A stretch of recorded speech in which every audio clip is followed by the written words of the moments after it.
Volvemos al Instituto Jorge Manrique de la capital, a una de sus exposiciones de este museo que está dedicado al mundo de la ciencia, y lo hacemos de nuevo con Alejandro Polanco para que nos descubra alguna curiosidad científica. Muy buenas, lo primero, Alejandro. Hola, ¿qué tal?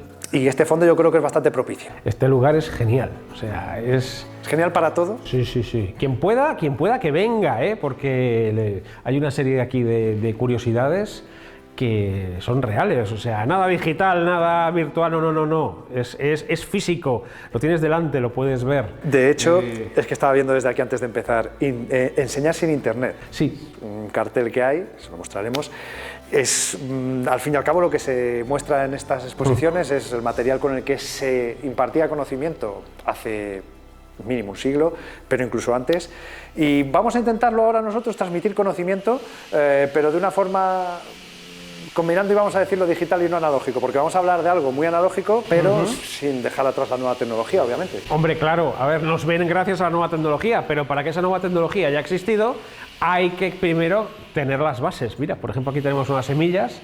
¿No son riñones?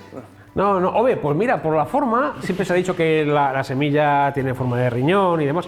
Bueno, por analogía morfológica, pero bueno.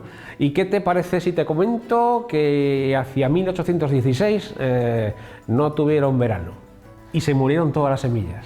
Hace más de 2 siglos se quedaron sin verano. Sí, no por catear. No, se lo llama el año sin verano.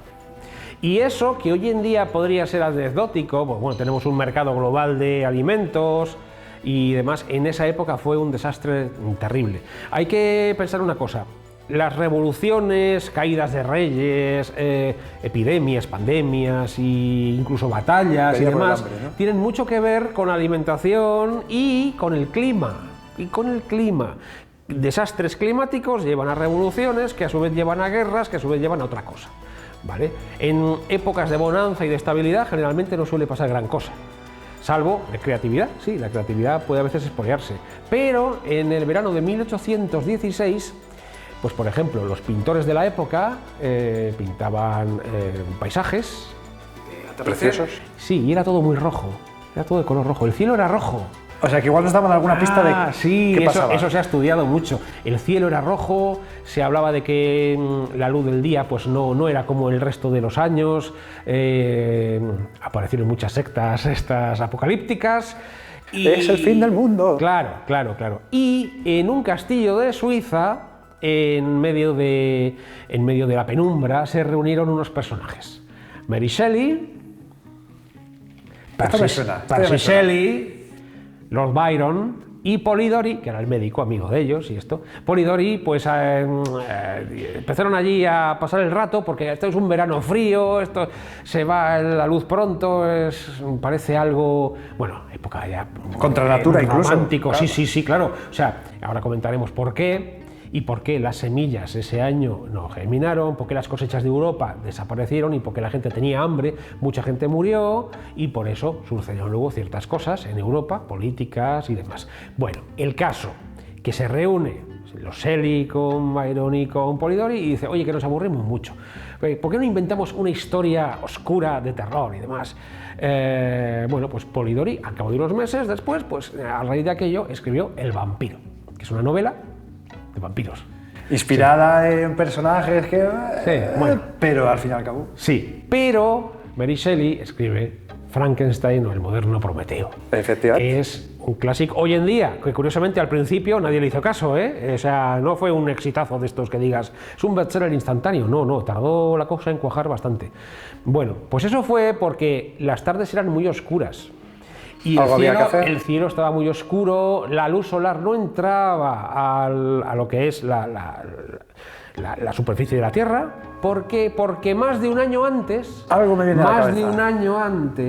en la primavera de 1815, al otro lado del planeta, en Indonesia, pues había unas gentes tan tranquilas pescando por allí en una isla y de repente la isla desapareció en medio de un estruendo que es lo que se ha calificado muchas veces como el sonido más potente jamás escuchado por nadie, porque el tambora, bueno, hay quien dice que fue el Krakatoa, muchos años después, ¿vale? Que también explotó. Indonesia es que tiene la virtud, por así decirlo, de estar en el cinturón de fuego, igual que Japón también está, y está lleno de volcanes, y cuando en este caso era un estratovolcán, cuando le da por explotar, pues no estés cerca, y cuando digo cerca no estés ni a 100 ni a 200 kilómetros, ¿eh? Sí, sí, que lo hace por todo lo alto, bueno, y la que pues prepara... el Tambora explotó, o sea, es un volcán que entra en erupción de manera masiva, absoluta, y empezó a emitir grandes partículas de hollín y de partículas volcánicas a la alta atmósfera. Entonces, los patrones de viento de circulación global fueron desperdigando esas partículas. Importante, si estamos aquí es gracias al efecto invernadero.